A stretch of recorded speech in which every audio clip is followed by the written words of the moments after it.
Hi, peeps. You're listening to She's My Cherry Pie, the baking podcast from the Cherry Bomb Podcast Network. I'm your host, Jessie Sheehan. I'm a baker, recipe developer, and author of 4 baking books, including Salty, Cheesy, Herby, Crispy, Snackable Bakes. On each episode, I hang out with the sweetest bakers around and take a deep dive into their signature bakes. Our show is on hiatus right now, but don't worry. We're busy whipping up a delicious new season for you, dropping in early May. In the meantime, we're re-airing some of our favorite episodes from the archives. Today, we're re-airing my chat with Paola Velez. Paola is a pastry chef and the co-founder of Bakers Against Racism, the global bake sale that raised over $2.5 million for social justice causes. She's also the co-owner and co-chef of Providencia, a cocktail bar in Washington, D.C. Paola joins me to talk about her debut baking book, Bodega Bakes, recipes for sweets and treats inspired by my corner store. She describes the book as a love letter to both her Dominican heritage and her New York City roots. During our conversation, Paola shares stories from her childhood in the Bronx, frequent trips to her local bodega, visits to the Stella d'Oro factory, and the nostalgic treats that shaped her love of baking.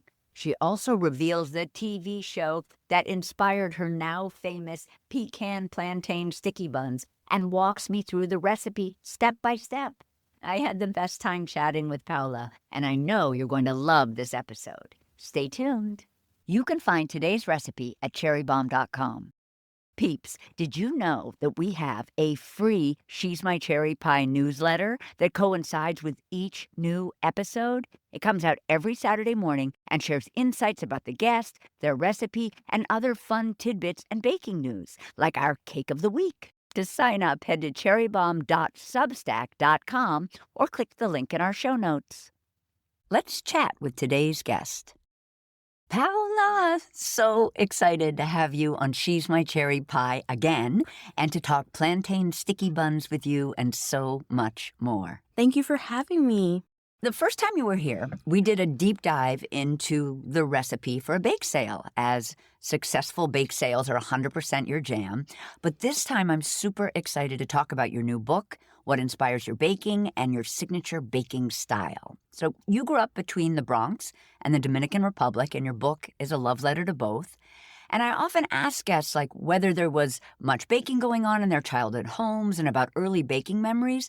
But what I want to ask you about is your neighborhood corner store or bodega and the Dominican and Puerto Rican pastries and desserts that you experienced there. So first, tell us about your relationship with your corner store / bodega growing up. I had 2. If you kind of know the area that I grew up in, it's called Kingsbridge Heights. I grew up right by Sedgwick. So there's these stairs that go down to the general area where Van Cortlandt Park is. Or if you go up, you'll go closer to Mosholu on the 4 train. But right by my middle school, there was my bodega right next to the library. Very convenient, if I must say so myself. I loved going to the library and I loved going to the bodega. And then I had one that was down the steps going to Van Cortlandt Park. So when I wanted to go to the park, guess who had a bodega on the way to the park? Win-win situation. One of them was more Dominican. That one was the one that was close to my school. The other one's actually more Mexican, so I had this diversity in my candy selection, and it was really fun. I was eating sour tamarind Mexican candies, and then I also was trying to stuff my face full of sour straws. And then I had Dominican mints, or something that we call mentajol. It's actually like halls, and we eat it like candy, but it's different flavors. We have very berry halls, or tutti frutti, lime, passion fruit, coconut. Can you tell us about some of the specific baked goody, desserty things like ice pops in tubes, Dominican fried dough, corn pudding, flan, chopped cheese, cosmic brownies? My head was exploding. So many yummy treats. Absolutely. So for me, growing up, If you went to the Dominican bodega, you would see bizcocho dominicano, which is Dominican cake, which you can make in the book as well. You would see flan, tres leches, and then you would have like your classic bodega snacks, right? Honey buns, cosmic brownies, and then the chopped cheese. Like, that is amazing. Can you remind us what chopped cheese is? So chopped cheese is type of beef, right? They put it on the plancha and they chop it up with these spatulas, metal spatulas that they have, and they put this secret seasoning. Every bodega has their unique secret seasoning. I think it's adobo, guys. And they put their secret seasoning, and then they put melted cheese right on top. They toast a hoagie roll, and it's like nice and toasted on the inside, outside, and they layer that, meat and cheese with some onions, peppers, and then they put this special sauce. I think it's mayo ketchup. And, you have this beautiful, luscious, cheesy, almost like a hamburger helper style of sandwich. I want you to tell us a little bit about the honey buns that you got at the bodega. Now, they play a big role in the recipe that we're going to talk about, but I would love you to tell us what we should picture when we think Little Debbie honey bun. So a honey bun is very unique, right? And I think the more that I would look at it, the more that I would eat it, the more that I would think about like, oh, if I ever wanted to develop a honey bun versus a sticky bun, I have to fry the dough. That's what makes it so unique in its shape. What is the shape? So think of a pinwheel, similar to a cinnamon roll or a sticky bun. But you know how in a sticky bun or a cinnamon roll, it is flat. The dough itself is actually flat and it stays circular. But I guess you would call it like tubular. A honey bun in its shape, when you look at it, it fries up in a pinwheel shape, but it is curved on top. When people try to make honey buns, they're always like, why is it not honey bunning? I realized, we haven't been treating a honey bun like a honey bun. We're supposed to treat it like a donut. Honey, genius. I mean, I just figured this one out. This year's the year of no gatekeeping. This book is all about giving recipes to everybody that wants to bake them, giving them these mother recipes that they can build upon, modify, change, put it in your restaurant. And I think you've said that in terms of flavor with a honey bun, we should picture something kind of sticky, slightly sweet. And I love this. You could say it's just an all-round awesome creation. I love that. Let's take a quick break and we'll be right back. The latest issue of Cherry Bomb magazine is all about love, and I think you're going to love the cover. It features Elona, Olivia, and Adriana Marr, the sister trio that has won everyone's hearts for their message of confidence and body positivity. The issue is full of joyful stories and recipes, and we know the world needs a little more love right now. So we hope you'll pick up a copy. Head to cherrybomb.com or click the link in our show notes, or visit your favorite bookstore or culinary shop to get an issue. Peeps, have you tuned into Radio Cherry Bomb? It's the flagship podcast from Cherry Bomb, hosted by founder Carrie Diamond. Every Monday, Carrie sits down with the most fascinating folks in food, drink, and hospitality, from icons to rising stars.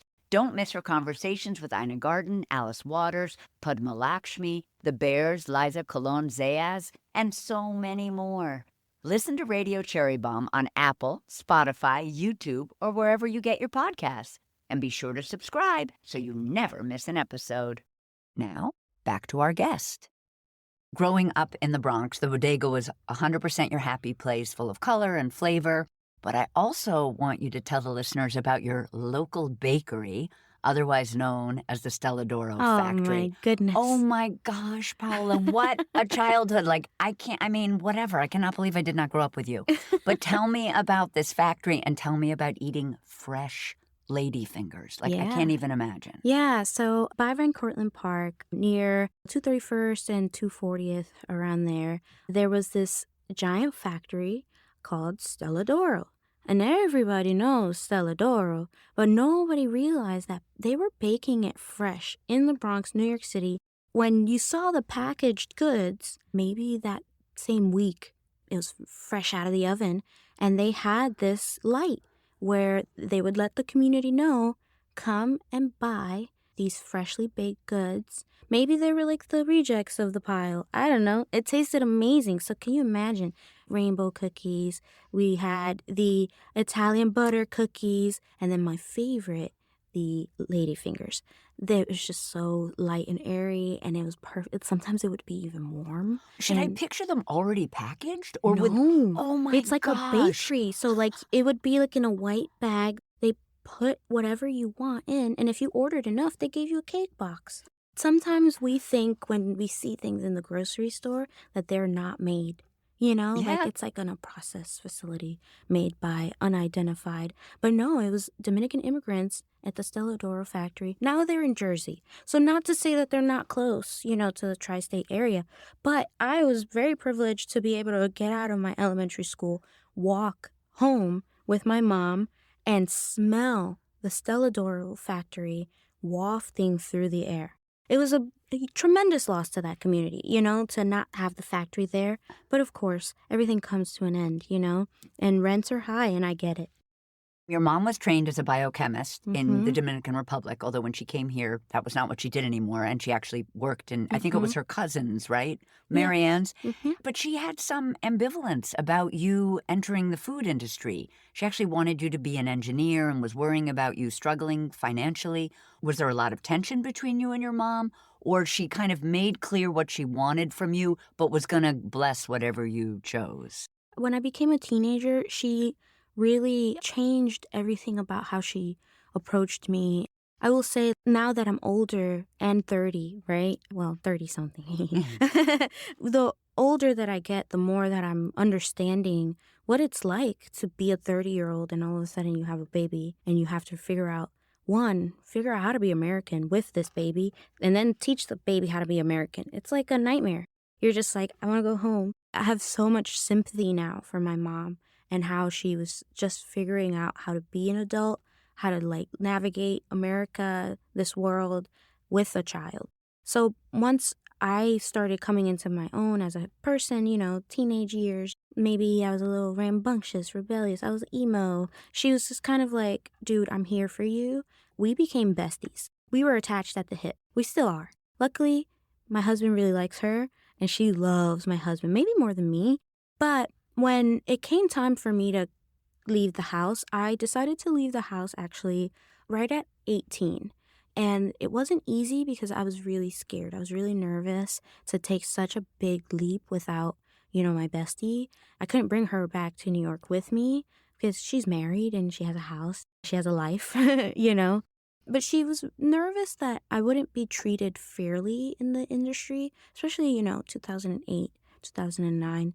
The industry wasn't what it is today. And also, you have to remember, I was a teenager and I sound like a baby still. I look like a baby still. So you could even imagine what I looked like and sound like back then. I was very trusting of people. I wanted to help people at all times. And she's just like, they're going to eat you alive. And I don't want you to go through that. Because she grew up in that. Once she came to the U.S., she was in the restaurant industry. My family owned 9 restaurants in Manhattan and a few others in Portchester and Connecticut. It's not that she didn't know what the restaurant industry was all about. If anything, she had a crash course in it. So she was just like, I don't want my baby to go there. I totally get that. But despite that, you went to the Cordon Bleu, which is Mhm. amazing. But in the end, you didn't study pastry there. And in the No. end, you taught yourself pastry at Mhm. YouTube University. Yeah. Can you tell us about some of the videos that you watched? So I view the world in the culinary industry, especially in pastry, how I view savory. So I had to figure out, so if I knew what the 5 mother sauces were, what does that equate to in pastry? How do I cream butter? How do I temper eggs? How do I temper chocolate? Mm-hmm. Ugh, shudder. All of these things, that's what I would prompt the YouTube algorithm. I would ask it, like, how do I do this? And I treated YouTube as an SEO search engine way before we even knew what SEO was, right? I realized that if I learned how to bake from one baker, maybe their recipe is particular to them and their style, and maybe their 1 cup isn't my 1 cup, right? I would realize that I needed to learn ratios instead of recipes, and I needed to understand what makes a cookie a cookie. 3, 2, 1. That 3-to-1 ratio is what you need. You need sugar, flour, butter to make a general cookie, right? Then if you want to add eggs, you want to add leavening agents, and you want to add flavor, that stuff you can play around with. But you need to have the structure of what makes a cake, what makes a cookie, what makes leavened bread a leavened bread. That's how I taught myself, and then that's how I realized anyone could do what I did. And I use a lot of that, ushering people into thinking outside of the box, thinking for themselves. Like, yes, I'm giving you the recipe, but I'm giving you way more than that. So I want to talk about Bodega Bakes and the recipe that we're going to talk about today. I love that name so much. And I also just like a quick shout out to your ingredient lists in the beginning of the book and like what's in Paola's pantry.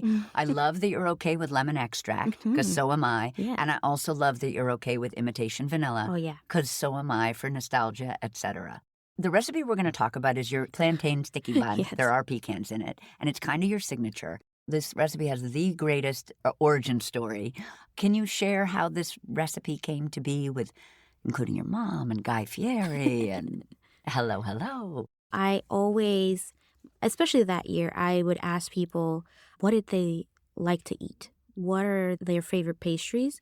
And then I would ask them for another like side memory, So I'm like, what's your favorite pastry? And what did you eat growing up in school? My mom knew that I liked to play this game, and we were watching diners, drive-ins, and dives. She just randomly goes, we were watching a Philadelphia stop that Guy was in. And she's like, I love Philadelphia. I love Philadelphia sticky bun. I love it so much. It's so nice. I love Guy Fieri. So nice con el pelo spiky, And what I said was, with the hair that's spiky. I was like, oh. And I'm like, yeah, Mom, but what else do you love, right? So we were talking, watching the TV, and she's like, I love plantain, plátano. And I'm like, oh. And that instantly was like, oh, my mom loves sweet plantains, but she loves to prepare it a certain way. So she likes to take the sweet plantain right when it's like at the cusp of going into like the peel being completely dark. And that's when it's at its sweetest. The starch in the plantain have broken down. The enzymes in the plantains from the sugar, it makes it like really soft and gooey. She cuts it open. She preheats the oven to 400 degrees. She sprinkles a little bit of brown sugar and a little bit of cinnamon. She just bakes it and then she eats it. And that's her dessert. She just loves it. She doesn't have a hand for baking. I always try to teach her. And what I ended up doing was just, when I go and see her, I restock her freezer so that she can just pop it in the oven from the freezer and bake it off. Can I just say that when I was little, one of my favorite things to make was to just cut a regular banana in half, put it in the toaster oven, butter, brown sugar. So friggin' good. So I love your mom. Yeah. Because I get that. And I just had a question. Would you ever eat a black, a plantain where the skin has gotten really dark and that's your indication that it's sweet? Would you ever eat that straight up? No. Or you always have to cook it? Yeah, because of the starch. Yeah, you have to kind of cook the starch out, which works in the recipe. But that plus this Guy Fieri Philadelphia style sticky bun, it was like light bulb moment. And I was like, oh my God. And I immediately shot up from our sofa and I ran to her kitchen and I just started rummaging through all of her cubbies. And I knew I was going to find ripe plantains. So I found them. I got the brown sugar, the yeast, and all this stuff. And all of a sudden I just made, she doesn't have a KitchenAid mixer. She doesn't have a hand mixer. I just finally bought her one. Not the KitchenAid mixer, just the hand mixer. And I made the dough from scratch. So I made the brioche dough by hand and I was like kneading it with my palm. Was it a little bit inspired by honey buns? Like when you were thinking about the brioche dough, were you already sort of thinking maybe a honey bun aspect? So yes and no, because the honey bun aspect comes with the pan caramel. That like sticky gooey pan caramel comes from that instead of a typical sticky bun where you pour freshly made caramel already from wet method caramel with some cream, butter. You pour it on top of the sticky bun. So it's gooey, but it never sets. The one for the plantain sticky buns is a pan caramel. First, I wanted to make it something that was foolproof, something that people don't have to worry or fuss about on the stove, and they could just kind of set it and forget it. Like you could even just melt the butter, add it to the sugar. It's all granulated, and the oven does all the work for you. Work smarter, not harder. I kind of had that idea and I started making the dough. I made the paste and I realized when you think of sticky buns, cinnamon rolls, you think of butter and sugar and cinnamon in the filling. So I was like, can't the starch in the plantain double as an emulsifier or a binding agent for the sugar? And then can't I cut down and reduce the sugar in that filling because we have naturally occurring glucose in the plantain? It's a nerd moment, so like if you'll indulge me, what you're doing is you're kind of emulating a little bit of that corn syrup and you're using a method of cooking it low and slow to break down the starch even more, break down the protein in the plantain, and then kind of bring out that sugar. And then you're adding warming spices to bump up not the spices, but the plantain flavor. I love it so much, honey. And also, I know I have read, and I love this about you, that you're like an OG nerd. And I love that your nerdiness is constantly playing a role in your dessert development. I love that. So for this particular recipe, we're going to begin by making that incredible plantain filling. And I know that you stress this a lot, so I'm going to stress it too. Extremely ripe plantains are really important for this recipe. And you actually prefer to use frozen plantains when you bake. It sounds like a lot of us will be able to find in the frozen fruit or frozen veggie section of the grocery store. Tell us a little bit about what's in the bag, how they're cut. Most of them are cut at a diagonal, and then most of them are par-fried or fried already. So you kind of have a little bit of that cooking process. Oh, the frozen ones are already a teeny bit cooked? Yeah. Ah, good to know. Okay. But what really is my favorite thing about the frozen ones, and you can do this if you don't believe in buying like processed foods, you can freeze them yourself and replicate this at home. It's like that meme where like an avocado is good 1 second and you turn your head and all of a sudden the avocado is like garbage. You know what I mean? So same thing with plantains. 1 second you're like, a beautifully ripe plantain. You turn your head and you're like, what is that? So I always freeze mine and I freeze them from green and then I kind of go through the gamut, almost like the progression of fall of plantain, that foliage of colors, and I freeze them in each step because I have different applications for each process of ripening. What happens when you have your frozen plantains, the moisture or the water inside of the cell walls of the plantain expand, they freeze. They expand a bit, right? But then what happens when you defrost them or you cook them, overheat, they melt, right? So what you're doing internally is you're almost like the Fantastic Four, right? Where he's like stretching everywhere. That same process is happening to the molecules in the plantain. You're kind of stretching them out, bringing them back in, and you're softening your plantain before you even start your cooking process, So it eliminates a lot of the cook time and it makes a smoother product. And if you can't find the frozen, you got to have like black outside of the plantain, because if it's not super ripe, it's just going to be too starchy and hard to spread. Just put it in a brown paper bag and then just put it under your sink. You'll be fine. How long should I picture? Could it take a week? Depending on the climate. Heat. Yeah. So the first things first with our filling is we're going to take a small saucepan over medium heat. We're going to combine the plantain, preferably frozen. You don't need to defrost it, though, which is excellent. You're just putting it in frozen. A little bit of light brown sugar. Could we also use dark? Yeah. What we really want, or at least for me, is to keep the chain or the thread of the Caribbean through, so molasses. Hence the brown sugar. The recipe calls for light. If you only have dark, you can use that. We're going to have a little bit of water. We have some cinnamon. I wondered if there's a brand of spice that you like. I really think that you should buy what's convenient for you. I know that a lot of people who are either listening to this or will buy the book, they come from similar upbringings as myself, and I don't want to limit who can participate in this. So literally, it could be the dollar brand. Love it. It doesn't matter. Cinnamon, vanilla, which can be imitation if you want, or something fancy if you want. Do you have a particular brand that you love of vanilla? I do love participating in both imitation and, real in different applications. But what I like to do is I have either Mexican imitation vanilla or Dominican imitation vanilla because there's a certain flavor that is super nostalgic to my preference of desserts and sweets that I grew up with. I love that. We're going to add a little bit of ginger. Again, I'm assuming whatever is easiest for someone to get their hands on. Kosher salt, pepper, which is one of your signature. If you read the beginning of Paola's book and you read about the ingredients that she likes, you'll read about lemon extract and vanilla extract, and you'll also read about black pepper, which I love. And we're going to add some allspice, some nutmeg.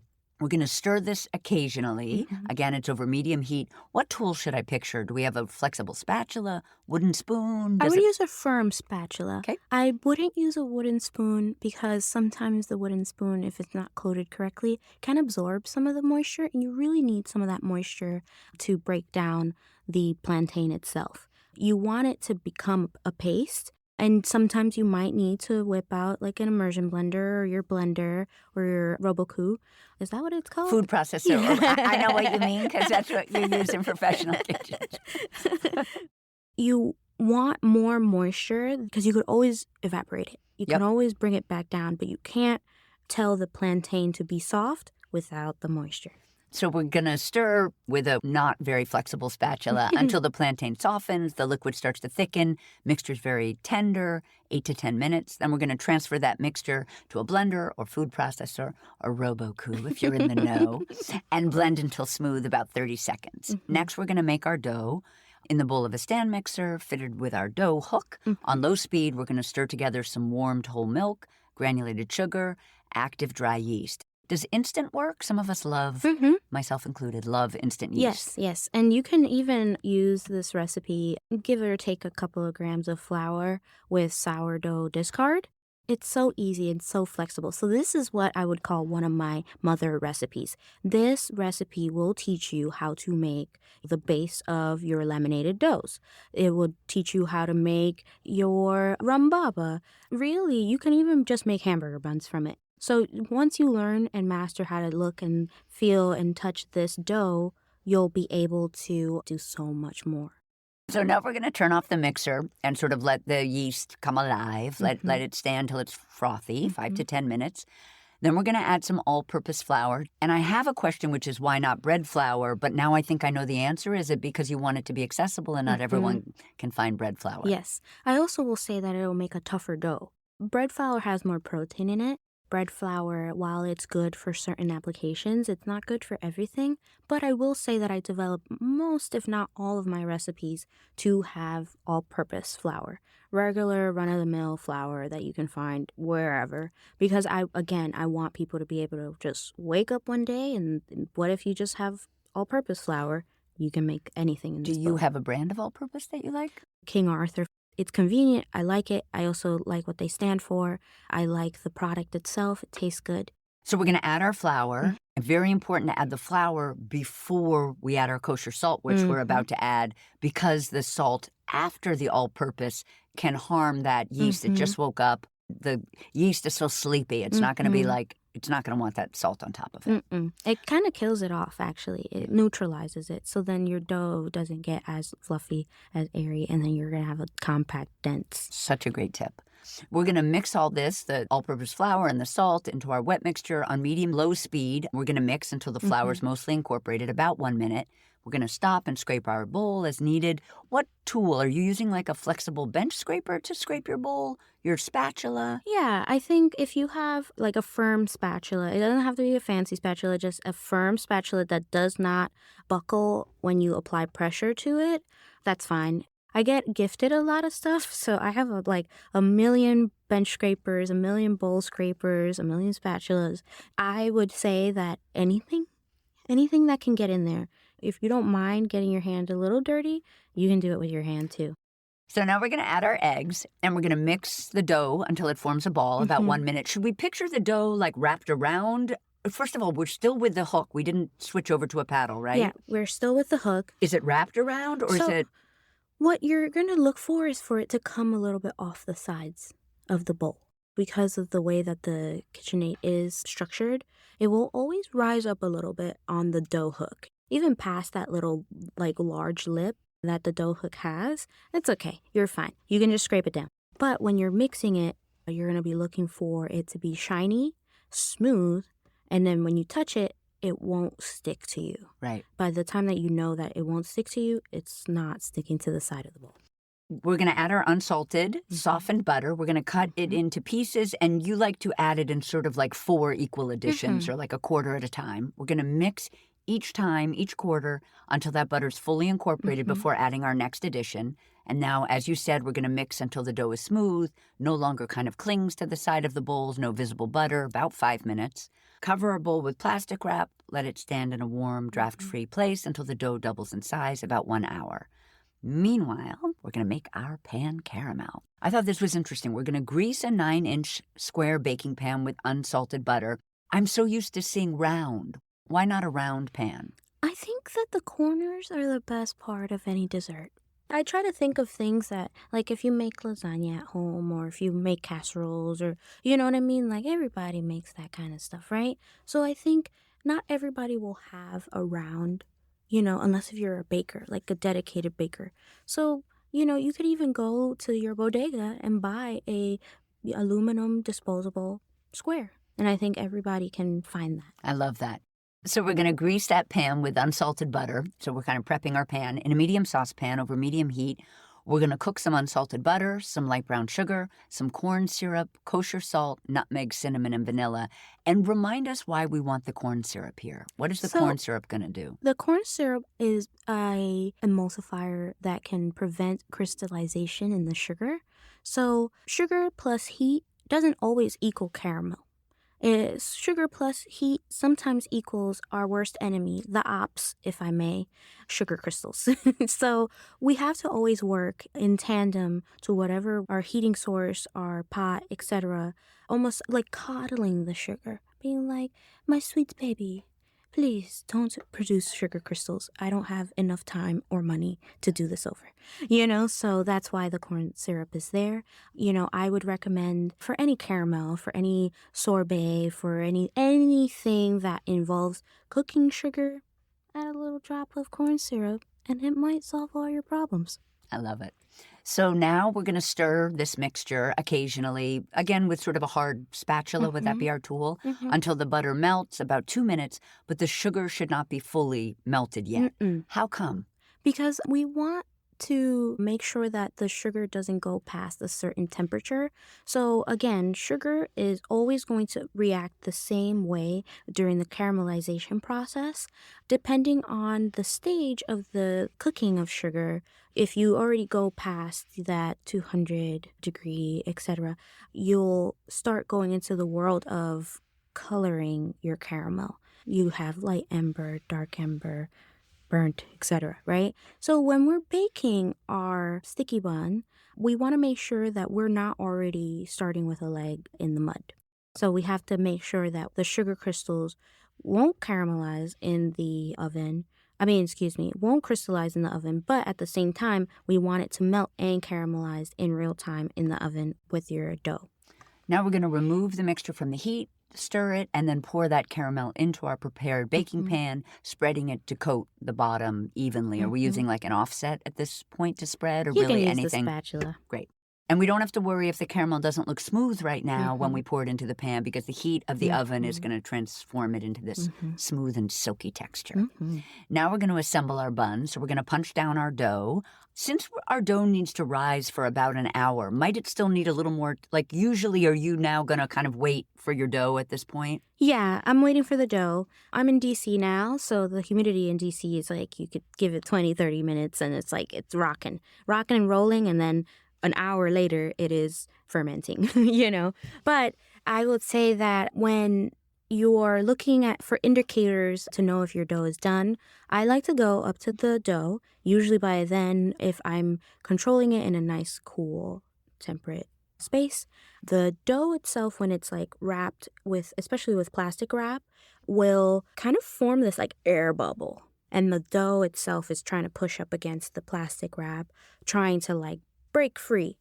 And I like to spank it. I spank it, and then if it falls down immediately without maintaining some of that shape, I know it's ready. I know it's ready to go. So I like tap it, and then it deflates, and then I know I can punch it down now and roll it out. I love and that. continue the process. I love that. So we're going to turn it out after we've spanked it. We're going to turn it out onto a lightly floured work surface and using a floured pin. Mm-hmm. Do you have a preference on shape of pin and on brand? So I would say that whatever you want to use is your preferred. So sometimes, depending on the size of the batch, I'll use actually like a dumpling rolling pin, because I have really small hands. Describe a dumpling rolling pin for those of us that don't know. I would say it's like a foot long and then maybe like an inch in its circumference. And it's straight, right? There's not tapered ends. It's not tapered end. It's straight. And usually you use it to, make a really thin dumpling dough. I love to use it because I have complete dominance over it. I can maneuver it. I can tell the dough where to go, how to go, when to go. And usually with bigger rolling pins, like if it's a marble rolling pin, it's too heavy and you might have uneven spreading or rolling. But also I feel like it brings me close enough to the dough that I can touch it and I can feel and I can sense when it's like an eighth of an inch, 16th, if it's a fourth. You can touch the dough and know between your fingers. And I thought this was interesting. We're going to roll it out to a 10-inch square. I feel like so frequently when I'm making sticky buns or cinnamon rolls, I'm looking for a rectangle. How come you like a square? Because I'm controlling the width of the actual bun itself. So when you roll it, if you have a rectangle, you don't start from the shortest end in. And if you did, you'd have monster, mega buns, right? So I'm trying to get almost like even rolling. I don't want to have small pieces at the end tapered. I want it all to be very similar in size because it's only 9. Yeah. So I have to kind of give you like the directions precisely because you don't have any room to make 8 or... I think that's so smart. So in other words, the square produces more uniform sized buns than the rectangle. And it also gives you that consistent pinwheel shape. So they're uniform in rising, they're uniform in baking, and then they're uniform when you eat it. So now we're going to use an offset spatula, or I love this tip, just the back of a spoon, to spread the plantain filling over the dough all the way to the edges. Then we're going to sprinkle evenly with chopped pecans. Is it better if we toast the pecans? Do you like to toast them? Does it matter? It doesn't really matter. I would say I wouldn't use very large pieces. While the dough itself is a fortified dough, it's a really rich dough, which is why I'm suggesting that you could use the back of the spoon because it won't rip, it won't break apart, it's like very elastic, very fortified. What I want is not big, chunky pieces because it'll rip through the dough when you're trying to portion your sticky buns. They're fairly finely chopped, and we are sprinkling evenly with those pecans. So there aren't pecans in the sauce. They're pecans in the buns. Yes, but Love. I would say that if you have any extra, like let's say if you were overzealous with chopping your pecans and you're like, what do I do? It really bakes, like nuts for nuts. So this pan caramel, when it's baked with nuts, turns into like that nuts for nuts. The caramel encases the nut in the sticky bun itself. It's really great. Yum, so, yum. I mean, try it if you have time. So we're going to roll up the dough to form a log and fairly tightly because we want all of those layers. Yeah. And then we're going to cut crosswise into 9 even slices. Question on that. Do you like to cut with a serrated knife, a gentle sawing motion, Yeah. dental floss? I don't use dental floss, not because I think it's wrong or anything. I just don't. I'm really confident in my serrated knife skills. I will say that I do a gentle saw with a serrated knife. But if you don't have a serrated knife or if you only have dental floss or a kitchen knife, use whatever you got. I don't know if I mentioned it in the book or if it made the cut, but when you're rolling, to get a tight, even roll, I would suggest starting at your edge closest to you. And what you're going to do is you're going to fold and press your dough onto itself in maybe a centimeter. You're going to fold and press, and you're going to keep pressing and folding and pressing, folding and pressing, folding and pressing until your dough rolls up to the point that you can rock it. And then you go.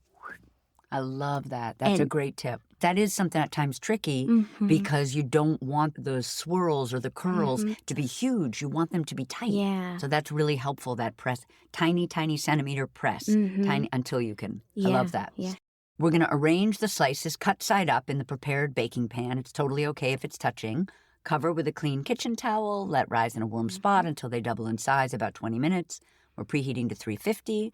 Now we're going to line a rimmed baking sheet with aluminum foil. I'm assuming because the buns can be a little drippy. So what's going to happen in this process, and I would say my suggestion to the bakers that are listening to this podcast is to wear long sleeves, get oven mitts, literally protect yourself. Caramel is still caramel, regardless if we cook it on the stove or make pan caramel. What I would say this process is so that when you flip it over, I always try to, if I have a 9x9 pan, square pan, I'm going to have a 9x13 baking sheet that has a lip. So it has to come up, right? Because caramel can spread. It can go all over the place. So what I do is once these sticky buns have come out clean, if you want to take the temperature of the internal temp, I would suggest that so that if you don't know if it's done or if maybe your oven heats a little bit hotter and the coil elements to the top of the oven, sometimes things happen with the dough. You'll take out your sticky buns, you'll put it on the kitchen towel, etc., and then you're going to take that foil-lined sheet tray and place it on top of your sticky buns and then firmly press down. And then you're going to try to slide off the sheet tray and the pan, the hot pan. So remember, you're going to use all protective gear. You're going to use long sleeve, your oven mitt, anything that will protect you from the heat and from caramel. And you're going to slide it off of your kitchen counter while firmly pressing down on both ends with even pressure. You're going to flip. And then it prevents the sticky buns. One, you can't take them out of the pan when they're hot because hot brioche will break apart. But two, if you leave it in your pan, they stick to the pan when the caramel cools down. We're going to take the buns, we're going to place them in the oven, bake for 30 to 35 minutes until the buns are like light brown. Instant read thermometer inserted into the middle of the bun reads about 165, which I thought was interesting because I always think that with yeasted dough like this, it should be like 190, 200. Is 165 just like a Paola thing, like you find for this bun, that's the right temp? Yeah, I find that there's carryover cook, so I always go to 165. Because when we're rolling it out that thin in the method that I use, you're creating really small, even layers. And the small layers can overcook, and that makes your dough dry. So you're going to do 165 because then you know that your gooey insides have cooked to the right temperature. That will help it carry over cook to the right. Actually, you can test the buns by poking the dough with a toothpick. Try not to get it in the filling. And if it's doughy, keep baking. Now we're going to remove from the oven. Now we're going to put the tinfoil-lined baking sheet on top and flip them over. Yes. I got you. And then carefully invert the buns and serve warm. I was hoping you would just tell us about a couple of other amazing recipes from the book. Talk to me about Bodega brownie whoopie pies. Yeah, so I find that now cosmic brownies don't taste the same as they used to. Maybe I'm just older and my palate changed, right? But what I felt when I was a kid eating a cosmic brownie, I wanted like that soft texture, that noir cocoa powder, that filling of ganache in the center, this drizzle of chocolate, and then like the candy-coated chocolate chippies. It's just like so fun. Nobody ever thinks of whoopie pies as like the ultimate vessel for like cake and like cookie formulation, but I think a whoopie pie can get every single aspect of what you want from a cookie, a cake, anything into one bite. I prefer myself to make cookies, and I don't always make cake. I do make cake, but I don't always make cake because I want to wow you in one bite. And sometimes to eat a cake, you have to eat a few bites to then be like, I love this cake, you know? So is it almost like the whoopie pie is like the brownie part and then the filling is like the ganache? Yeah. I have to say I love whoopie. I'm like a whoopie pie lover from way back because I love frosting. And I think it is the perfect vehicle for like the right ratio of cake to frosting. Yeah. So I'm with you. Whoopie pies for life. I also loved the guava and cheese turnovers because you write a little bit about like your obsession or the obsession with guava and cheese. Yes. Kind of like the guava and cheese cookies. Yeah.